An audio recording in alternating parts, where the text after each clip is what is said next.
নির্বাচন নিয়ে সরকার দৃঢ় প্রতিজ্ঞ উল্লেখ করে আইন উপদেষ্টা অধ্যাপক আসিফ নজরুল বলেছেন, আগামী ফেব্রুয়ারিতেই জাতীয় নির্বাচন অনুষ্ঠিত হবে। এরপর অন্তর্বর্তী সরকার বিদায় নেবে। মঙ্গলবার সচিবালয়ে সাংবাদিকদের এক প্রশ্নের জবাবে তিনি এসব কথা বলেন। আইন উপদেষ্টা বলেন, নির্বাচন অনুষ্ঠানের দায়িত্ব হচ্ছে সরকারের, দলের না। নির্বাচন অনুষ্ঠানে সরকার দৃঢ় প্রতিজ্ঞ।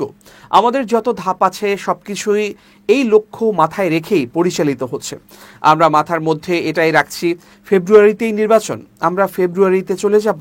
এক প্রশ্নের জবাবে আসিফ নজরুল বলেন, রাজনৈতিক দল বিভিন্ন উদ্দেশ্যে বিভিন্ন কথা বলে, এটা একটা রাজনৈতিক প্রক্রিয়া। আপনারা এটা সবসময় দেখেছেন। বাংলাদেশে ট্র্যাডিশনালি এসব রাজনৈতিক কথাবার্তা হতো, এখনও ঠিক ওরকমভাবেই কথাবার্তা হচ্ছে। কথাবার্তায় খুব বেশি গুণগত পরিবর্তন হয়নি।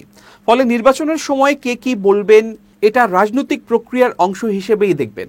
তিনি আরও বলেন, সরকারের পক্ষ থেকে আমরা দৃঢ় প্রতিজ্ঞ আছি। আমাদের স্যার অর্থাৎ প্রধান উপদেষ্টা সর্বজন স্বীকৃত একজন বিশ্ব পর্যায়ের নন্দিত মানুষ। উনি নিজে ঘোষণা করেছেন। তার এই ঘোষণা থেকে আমাদের পিছিয়ে আসার বিন্দুমাত্র চিন্তা নাই।